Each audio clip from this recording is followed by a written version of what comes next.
বিসমিল্লাহির রহমানির রহিম। তৃতীয় শ্রেণীতে অধ্যয়নরত শিক্ষার্থীবৃন্দ, আসসালামু আলাইকুম। শামসুল হক খান স্কুল কর্তৃক আয়োজিত আজকের অনলাইন ক্লাসে তোমাদেরকে শুভেচ্ছা জানাচ্ছি। আমি মোহাম্মদ মাহবুবুর রহমান, সহকারী শিক্ষক। তো তোমরা জানো যে আগামী সেপ্টেম্বরের 12 তারিখ থেকে তোমাদের অর্ধবার্ষিক পরীক্ষা শুরু হবে।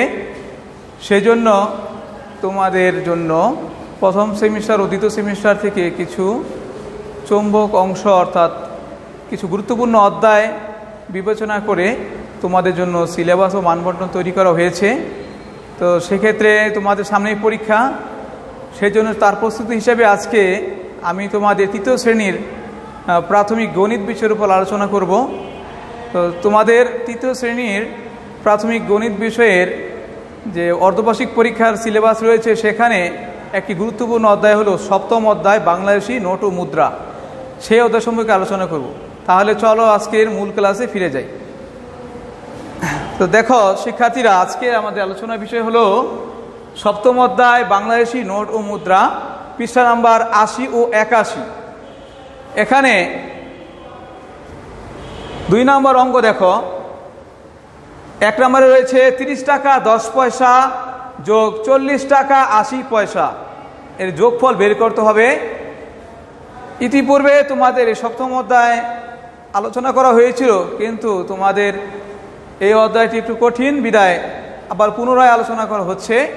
তোমরা মনোযোগ দিয়ে লক্ষ্য করো এবং বোর্ডে খেয়াল করো, আর আলোচনা অনুসারে তোমরা খাতায় সমস্যাগুলো সমাধান তুলে নাও। তো প্রথমে দেখো, 30 টাকা 10 পয়সা যোগ 40 টাকা 80 পয়সা যোগ করতে হবে। যোগ করার ক্ষেত্রে মনে রাখবে যে পয়সার সাথে পয়সা যোগ এবং টাকার সাথে টাকা যোগ হবে। আমি আবারও বলছি, পয়সার সাথে পয়সা যোগ এবং টাকার সাথে টাকা যোগ। তাহলে প্রথমে লক্ষ্য করি যে পয়সা কত কত রয়েছে। এখানে রয়েছে 80 পয়সা আর বাম পাশে রয়েছে 10 পয়সা। তাহলে 80 আর 10 যোগ করলে হবে 90 পয়সা। এবং টাকার ক্ষেত্রে রয়েছে 40 টাকা আর 30 টাকা। 40 আর 30 যোগ করলে হবে 70 টাকা। তো পয়সার ক্ষেত্রে যোগ করে লক্ষ্য করো, 10 আর 80 যোগ করি, 0 0 8 রেখে 9, 90 পয়সা। দেখো 10 পয়সা আর 80 পয়সা যোগ করে হলো 90 পয়সা। এখানে টাকা টাকা যোগ করি, টাকার ক্ষেত্রে রয়েছে 30 টাকা আর এখানে রয়েছে 40 টাকা। যোগ করি, 0 0 0, 4 আর 3 যোগ করলে হবে 7, অর্থাৎ এই 70 টাকা। সুতরাং 30 টাকা 10 পয়সা যোগ 40 টাকা 80 পয়সা যোগ করে হলো 70 টাকা 90 পয়সা। এবারে আমরা লক্ষ্য করি 3 নম্বর অঙ্ক, 2 নংয়ের 3 নং। এখানে রয়েছে 69 টাকা 25 পয়সা এবং 28 টাকা 80 পয়সা। তাহলে পয়সার সাথে পয়সা যোগ এবং টাকার সাথে টাকা যোগ করব। 5 আর 0 যোগ করলে হবে 5 আর 8 আর 2 যোগ করলে হবে 10, অর্থাৎ 105। আমি এখানে ডান পাশে লক্ষ্য করো, এই রাফটা করে রেখেছি। 5 আর 0 যোগ করলে হবে 5, 8 আর 2 যোগ করলে হবে 10, অর্থাৎ 80 পয়সা ও 25 পয়সা যোগফল হলো 105 পয়সা। কিন্তু এক্ষেত্রে একটা গুরুত্বপূর্ণ বিষয় তোমরা মনোযোগ দিয়ে শুনবে এবং খাতায় নোট করে নিবে যে 100 পয়সার উপরে হলে 100 পয়সা থেকে টাকায় পরিণত করবে, আর বাড়তি যে পয়সা থাকবে সেটা পয়সা হিসেবে থাকবে। এখানে 105 পয়সা সমান হলো 100 পয়সা যোগ 5 পয়সা। তাহলে আমরা জানি যে 100 পয়সা সমান 1 টাকা, আর থাকবে 5 পয়সা, অর্থাৎ 105 পয়সা সমান 1 টাকা 5 পয়সা। এই টাকা টাকার সাথে যোগ হবে, পয়সা পয়সার স্থানে থাকবে। তাহলে 105 পয়সা সমান 1 টাকা 5 পয়সা। সুতরাং পয়সার এখানে থাকবে 5 পয়সা, আর এখানে টাকার এখানে 1 যোগ হবে। 100 পয়সা সমান 1 টাকা। তাহলে 1 যোগ হলো, অর্থাৎ 8 রেখে হলো 9, 9 আর 9 হলো 18, 18 এর 8 হাতের হলো 1, 2 রেখে 3, 6 আর 3 যোগ করলে হবে 9, অর্থাৎ 98 টাকা। সুতরাং 69 টাকা 25 পয়সা ও 28 টাকা 80 পয়সার যোগফল হলো 98 টাকা 5 পয়সা।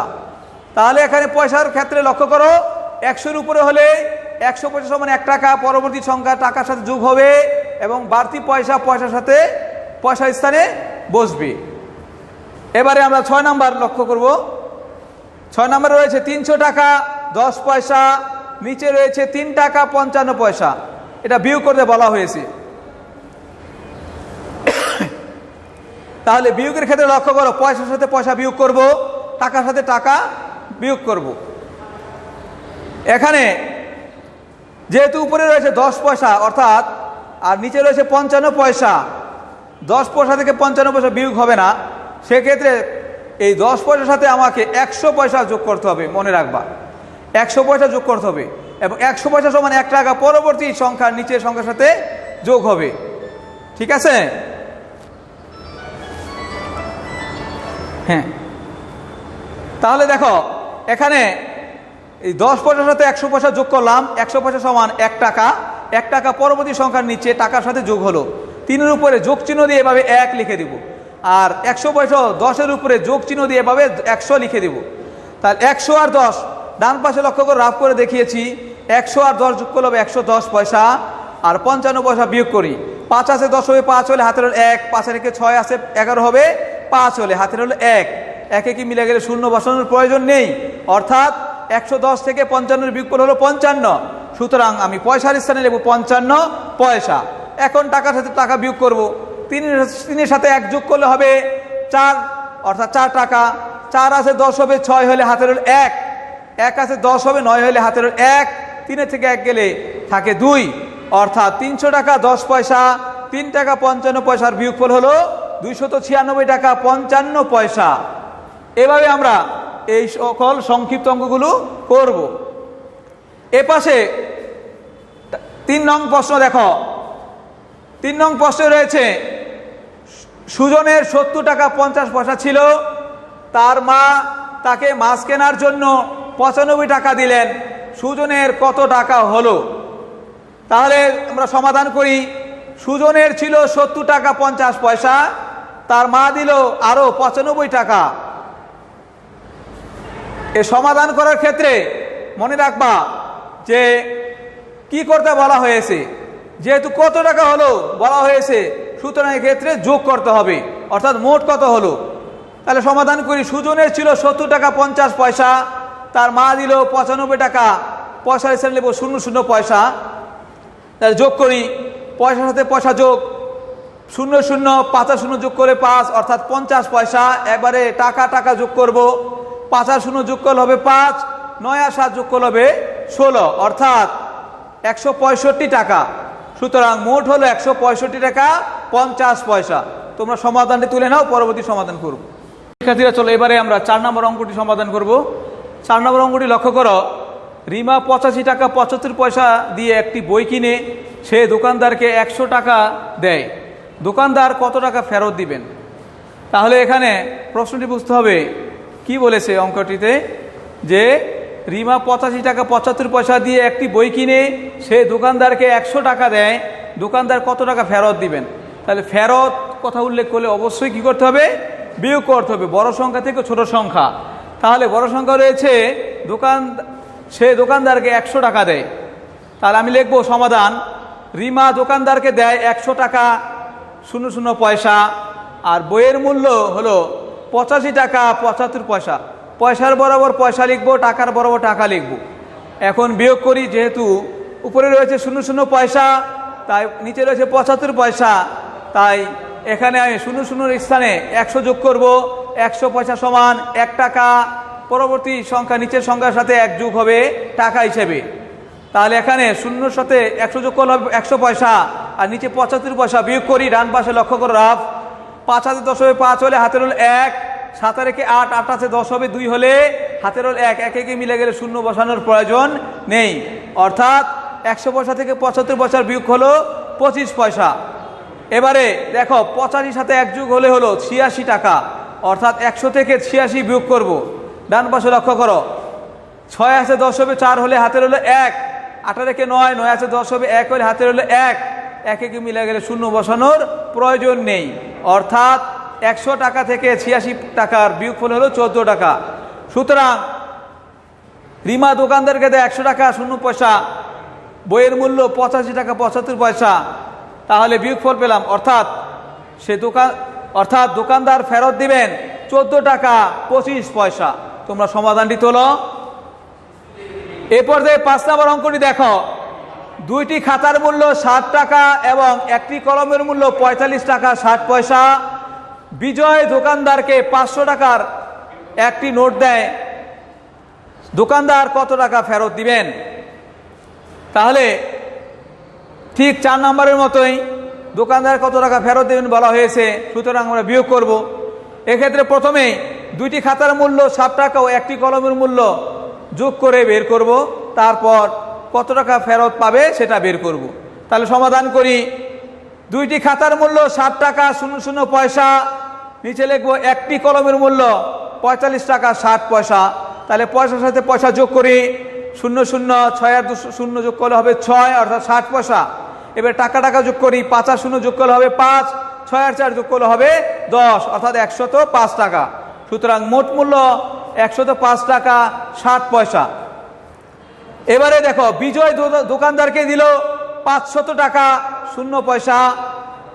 জিনিসগুলোর মোট মূল্য হলো 105 টাকা 60 পয়সা। তাহলে এখানে বিয়োগ করি। বিয়োগ করার ক্ষেত্রে লক্ষ্য করি পয়সার উপরে রয়েছে 0 পয়সা, নিচে 60 পয়সা। তাহলে উপরে 100 যোগ করব, 0 বরাবর যোগ চিহ্ন দিয়ে 100 লিখব, 100 যোগ, আর এ পাশে টাকার স্থানে 100 পয়সা সমান 1 টাকা অর্থাৎ 1 টাকার স্থানে 1 যোগ হবে। তাহলে এখানে বিয়োগ করি, 100 থেকে 60 বিয়োগ করি, 00 বিয়োগ করলে 0, 6 আছে 10 হবে, 4 হলে হাতের হলে 1, 1 একে মিলে গেলে 0 বসানোর প্রয়োজন নেই, অর্থাৎ 100 থেকে 60 গেলে থাকে 40 পয়সা। এবারে আমরা টাকা টাকা বিয়োগ করি, 5 আর 1 যোগ করলে হবে 6 অর্থাৎ 105 আর 1 যোগ করলে 106 টাকা। এবারে 500 টাকাতে 106 বিয়োগ করি, 6 আছে 10 হবে, 4 হলে হাতের হলো 1, 1 আছে 10 হবে, 9 হলে হাতের হলো 1, 1 একে 2, 5 থেকে 2 গেলে হবে 3। সুতরাং দোকানদার ফেরত দিবেন 394 টাকা 40 পয়সা। এ পর্যায়ে তোমরা লক্ষ্য করো 6 নম্বর অঙ্ক। 6 নম্বর অঙ্কটি রয়েছে, বেড়াল 80 টাকা 75 পয়সার চাউল এবং 35 টাকা 50 পয়সার সবজি কিনে সে মোট কত খরচ করে? তাহলে এখানে সমাধান করার ক্ষেত্রে লক্ষ্য করব, প্রশ্নে বলা হয়েছে সে মোট কত খরচ করে, মোট বলা হয়েছে এজন্য যোগ করব। সমাধান করি। বেড়াল চাউল কিনে 80 টাকা 75 পয়সার এবং সবজি কিনে 35 টাকা 50 পয়সার। তো এখানে পয়সা পয়সা আগে যোগ করব। রাফটি এখানে ডান পাশে দেখিয়ে দিয়েছি, 75 যোগ 50 পয়সা সমান 125 পয়সা, অর্থাৎ 5 আর 0 যোগ করলে হবে 5, 7 আর 5 যোগ করলে হবে 12, অর্থাৎ 75 পয়সা ও 50 পয়সা যোগ করলে হলো 125 পয়সা। 125 পয়সা সমান 100 পয়সা যোগ 25 পয়সা, আর 100 পয়সা সমান হলো 1 টাকা, অর্থাৎ 125 পয়সা সমান 1 টাকা 25 পয়সা। তাই পয়সার স্থানে থাকবে 25 পয়সা আর 1 টাকা টাকার স্থানে যোগ হবে, অর্থাৎ 35 যোগ 1 36।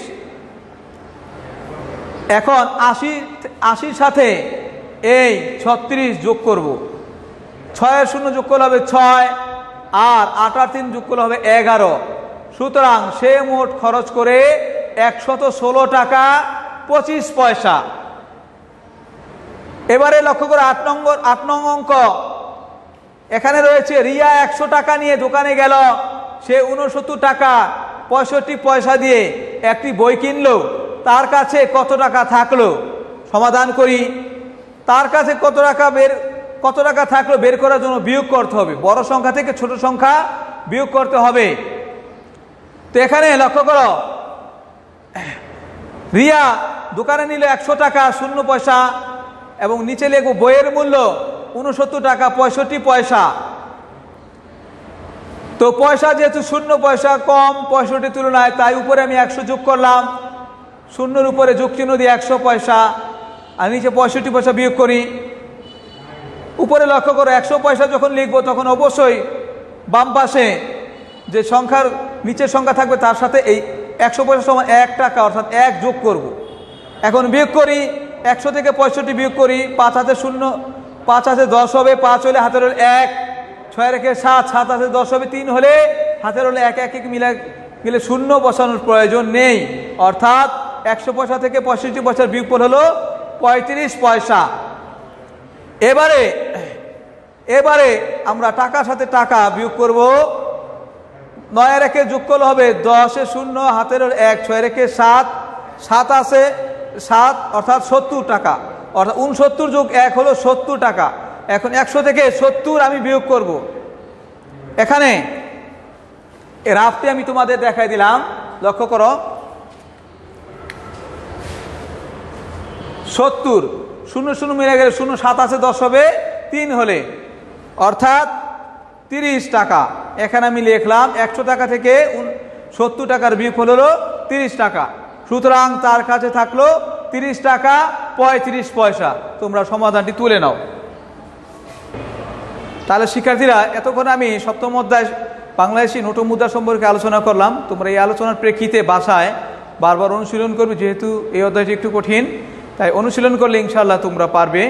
যেহেতু তোমাদের অর্ধবার্ষিক পরীক্ষা এবং পরবর্তী বার্ষিক পরীক্ষা, এই পরীক্ষাগুলোর মাধ্যমে মূল্যায়ন হবে এবং তোমরা 3য় শ্রেণী থেকে 4র্থ শ্রেণীতে উত্তীর্ণ হবে এই পরীক্ষার মূল্যায়নের মাধ্যমে। তাই পরীক্ষাটি অত্যন্ত গুরুত্বপূর্ণ, তোমরা বাসায় মনোযোগ সহকারে অনুশীলন করবে। আজকের মতো এখানেই, আল্লাহ হাফেজ।